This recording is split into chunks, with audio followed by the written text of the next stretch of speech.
नमस्कार आदाब दोस्तों। तो चलिए आज फिर हम आप लोगों के लिए लाए देश और दुनिया की तमाम ताज़ा बड़ी खबरें, ब्रेकिंग न्यूज हेडलाइंस, एक एक करके तमाम बड़ी खबरें आपके सामने रखेंगे। सबसे पहली और बड़ी खबर में आपको बताएंगे दोस्तों कि गाजा पट्टी में इजराइल और हमास के बीच चल रहे संघर्ष में इजराइल के 9 अधिकारियों को हमास ने एक बार फिर निपटा दिया है। खबर ये सामने आ रही है कि सिर्फ एक दिन के अंदर इजरायली सेना के 9 बड़े अधिकारियों को हमास की तरफ से खत्म करने की खबर सामने आ रही है। इसकी पूरी जानकारी आगे आपको देंगे। साथ ही साथ अगली बड़ी खबर में आपको बताएंगे दोस्तों कि इजराइल और हमास के बीच चल रहे बैटल में एक नए सर्वे ने हमास की जो लोकप्रियता है वो बढ़ा दी है। जिस तरीके से फलस्तीन और गाजा के अंदर बेकसूर लोगों को इजरायली सेना टारगेट कर रही है और ख़ास करके फलस्तीन के अंदर जो प्रशासन है वो इसको रोकने में नाकाम रहा है, इसको लेकर के एक सर्वे किया गया है जिसमें हमास के समर्थन में गाजा और फलस्तीन के 90% लोगों ने जो है हामी भरी है। किस मामले पर, इसकी भी जानकारी आगे आपको देंगे। साथ ही साथ अगली बड़ी खबर में आपको बताएंगे दोस्तों कि हमास के एक वरिष्ठ नेता ने इजराइल को मान्यता देने को लेकर के एक बहुत बड़ा बयान दिया है। इनके बयान को भी सुनाएंगे। साथ ही साथ अगली बड़ी खबर में आपको बताएंगे दोस्तों कि ऑस्ट्रेलिया के क्रिकेटर उस्मान ख्वाजा ने जिस तरीके से फ़लस्तीन के लोगों की आवाज़ उठाई थी, जिसके बाद आईसीसी की तरफ से उनके ऊपर कार्रवाई की गई थी, इसको लेकर के फिर एक बार उस्मान ख्वाजा ने जो है गाज़ा के लोगों की आवाज़ उठाई है और उन्होंने आईसीसी के ख़िलाफ़ मोर्चा खोल दिया है। किस तरीके से, इसकी भी जानकारी आपको देंगे। साथ ही साथ अगली बड़ी खबर में आपको बताएंगे दोस्तों कि इजराइल और फ़लस्तीन के बीच चल रहे बैटल में अब अमेरिकी संसद में ज़बरदस्त की खबर सामने आ रही है। बताया जा रहा है कि अमेरिकी संसद के अंदर एक अमेरिका के सांसद गाजा पट्टी में जिस तरीके से आम लोगों को टारगेट किया जा रहा है, उनकी आवाज उठाते हुए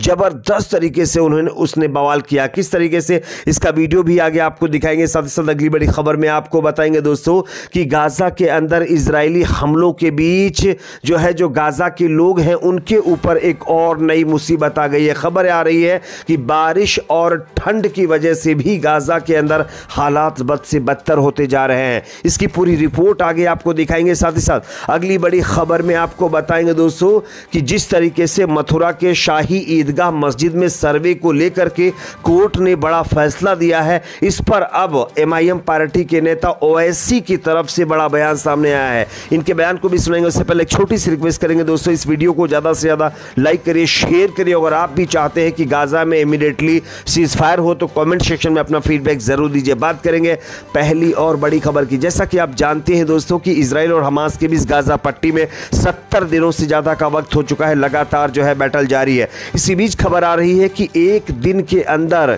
इजरायली सेना पर हमास को बड़ी कामयाबी मिली है। स्क्रीन के ऊपर आप खबर देख सकते हैं। हमास ने ऐलान किया है कि गाजा पट्टी पर बिना हमास को शामिल किए हुए कोई फैसला करना नामुमकिन के बराबर है और अपने ऐलान को साबित करने के लिए उसने इजरायली सैनिकों पर जोरदार पलटवार किया है।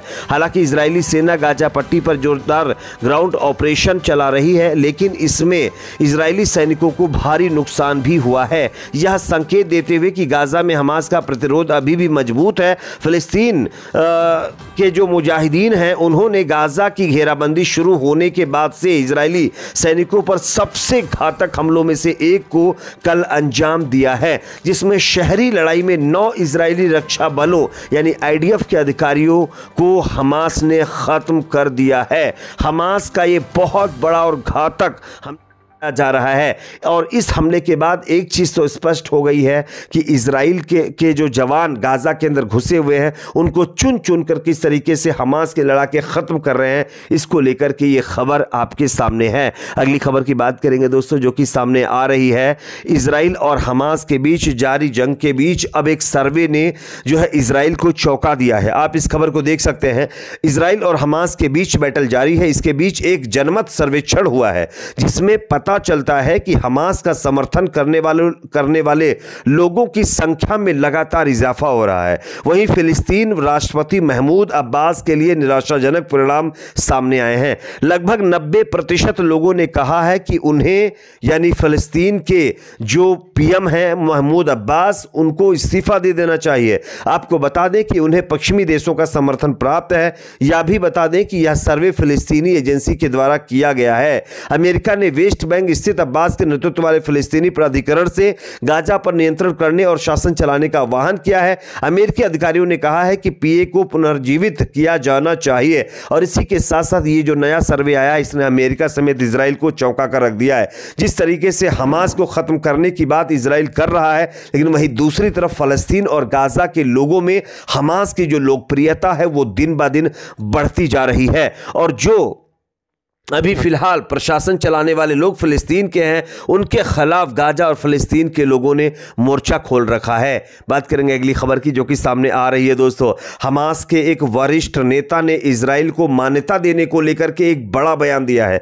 आप स्क्रीन के ऊपर खबर देख सकते हैं। बताया जा रहा है कि सर्वोच्च रैंकिंग वाले हमास नेताओं में से एक मूसा अबू मरजौक समर्थन जुटाने के लिए सक्रिय रूप से वैश्विक नेताओं से मिल रहे हैं। उन्होंने अरब मीडिया कर्मियों को बताया है कि आधिकारिक रूप से यह था कि फिलिस्तीन लिबरेशन ऑर्गेनाइजेशन ने इजराइल को मान्यता दी थी और हमास को इसका पालन करना चाहिए। इसे हमास की ओर से शांति के लिए एक बड़ा कदम के रूप में देखा जा रहा है। यानी कि जो हमास के बड़े नेता हैं जिन्होंने अब जो है इजराइल को मान्यता देने की वकालत कर दी है, और ये बयान सामने आने के बाद लोग काफ़ी हैरत में हैं, क्योंकि हमास अक्सर इजराइल के खिलाफ रहा है और शुरू से ही इजराइल के खिलाफ रहा है। लेकिन अब जो हमास के नेता हैं मौसा अबू मरजौक, उन्होंने इजराइल को जो है एक तरीके से अप्रूवल देने की बात कही है। ये अपने आप में चौंकाने वाला बयान है। अगली खबर की बात करेंगे जो कि सामने आ रही है। उस्मान ख्वाजा जिन्होंने गाजा के लोगों की आवाज़ उठाई थी, उनके ऊपर आईसीसी की तरफ से कार्रवाई कर दी गई और बैन लगा दिया गया।